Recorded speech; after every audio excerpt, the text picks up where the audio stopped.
हिंगोली लोकसभा महाविकास आघाडीचे अधिकृत उमेदवार नागेश पाटील आष्टीकर यांच्या प्रचारामध्ये आघाडी घेतली असून हिंगोली जिल्ह्यातील प्रत्येक तालुक्यामध्ये कार्यकर्ते आता कामाला लागले असल्याचे चित्र सध्या पाहायला दिसून येत आहे। आज वसमत येथे महाविकास आघाडीच्या वतीने नागेश पाटील आष्टीकर यांचे जंगी स्वागत करण्यात आले। त्यानंतर वसमत शहरातून ढोल ताशाच्या गजरात वाजत गाजत त्यांची मिरवणूकही काढण्यात आली। यावेळी नागेश पाटील आष्टीकर यांनी वसमतवासियांना मतदान करण्याचे आवाहन केले। यावेळी वसमत येथील कार्यकर्त्यांनी दिलेल्या या प्रतिक्रिया आपण जाणून घेऊया। न्यूज भारत चॅनल मध्ये मी आपलं स्वागत करतोय। आज आपण वसमत मध्ये आहोत। आज वसमत मध्ये बसवेश्वर मंगल कार्यालयाच्या जवळ वसमत येथील सर्व शिवसैनिक आणि महाविकास आघाडीचे कार्यकर्ते पदाधिकारी एकत्र झालेले आहेत। नागेश पाटील आष्टीकर हे इथं थोड्याच वेळात पोहोचत आहेत। त्यांचा प्रचार शिगेला पोहोचलेला आहे।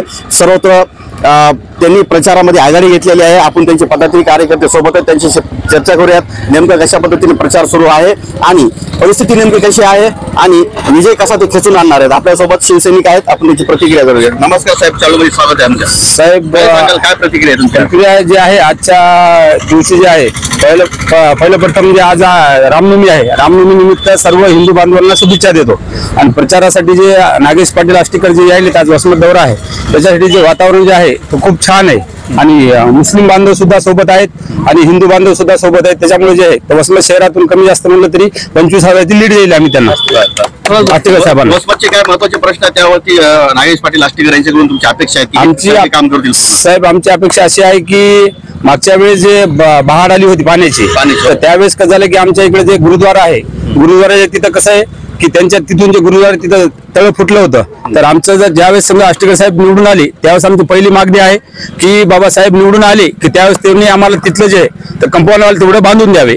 पावसाळ्यामध्ये वसमत शहरामध्ये पाणी शिरलं होतं आणि बऱ्याच ठिकाणी पाण्यामुळे खूप अडचणी निर्माण झाल्या होत्या। हा सुद्धा एक महत्त्वाचा प्रश्न खासदार साहेब जर नागेश पाटील आष्टीकर हे जर खासदार झाले तर त्यांच्या माध्यमातून हा सुद्धा प्रश्न सोडून घेण्याचा मानस या कार्यकर्त्यांनी बोलून दाखवलेला आहे। आपल्यासोबत इतरही काही कार्यकर्ते आहेत, त्यांची प्रतिक्रिया जाणून घेऊयात।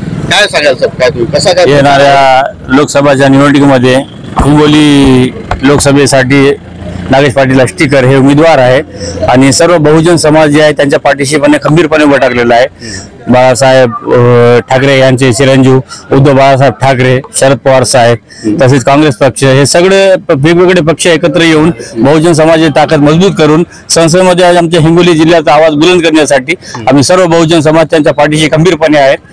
आणि तसेच म्हणले आपण की जे शहराचे आणि लोकसभेचे जे प्रश्न आहे त्या प्रश्नासाठी नागेश पाटील माझे आमदार आहे, ते प्रश्न सोडण्यासाठी सक्षम आहेत। प्रत्येक गोरगरीबपर्यंत ते पोहोचणार आहेत आणि आमच्या कार्यकर्त्यावर बूथ प्रमुखावर बी जिम्मेदारी आहे। सध्या होऊ घातलेल्या लोकसभा निवडणुकीमध्ये 2024च्या भाजप हा पक्ष हुकुमशाहीच्या दिशेने भारताला घेऊन जात आहे। त्यांना स्वतःच्या पक्षावर स्वतःच्या उमेदवारावर विश्वास नाही राहिला आणि त्यांच्या कार्यकर्त्यावर विश्वास न राहिल्यामुळे ते शिवसेना फोडली, त्यांनी शिवसेनेचे 40 आमदार घेतले, राष्ट्रवादी फोडली, तरी पण त्यांना शाश्वती येत नाही। म्हणून आज त्यांच्या पायाखाली वाळू घसरलेली आहे। आज सगळ्या भारतातली जनता हुकुमशाहीला कंटाळून त्यांच्या विरोधात मतदान करणार आणि यावेळेस मोदी तिसऱ्यांदा त्याच्यावर बसणार नाही, पंतप्रधानाच्या गादीवर बसणार नाही, ही आमच्या सर्व जनतेतर्फे अपेक्षा आहे।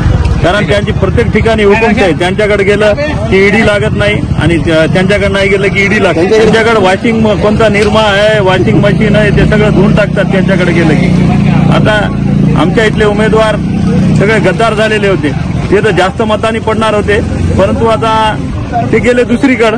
आता हे उमेदवार देत दिले ते पण गद्दारच आहेत, पक्षाला सोडून गेलेले आहेत गद्दार। त्याच्यामुळे गद्दाराला जागा आम्ही दाखवणार आहेत। आमच्यासोबत सर्व मुस्लिम समाज, सर्वच समाज आहेत शहरातले, तालुक्यातले। त्याच्यामुळे वसमत तालुक्यातून, वसमत विधानसभा मतदारसंघातून कमीत कमी 30 ते 35 हजाराची लीड आम्ही नागेश पाटील आष्टीकर यांना देऊ। वसमतच्या विविध प्रश्नांवरती खासदार साहेबांकडून सोडवणूक होईल अशी अपेक्षा महाविकास आघाडीच्या कार्यकर्त्यांनी बोलून दाखवलेली आहे। आपल्यासोबत शहर प्रमुख आहेत, आपण त्याची प्रतिक्रिया घेऊया। काय सांगाल? वसमतचं वातावरण हे अतिशय प्रतिकूल आहे आणि पूर्ण वसमतवासी हे महाविकास आघाडीसोबत आहे आणि वसमत शहरातून नागेश पाटील आष्टीकर यांना भरघोस मतदान मिळणार आहे। वसमत शहरातून जसं आमच्या शहर प्रमुखांनी सांगितलं 25,000ची लीड त्यांना राहील आणि हिंगोली जिल्ह्याचे खासदार हे नागेश पाटील आष्टीकर साहेबच असणार।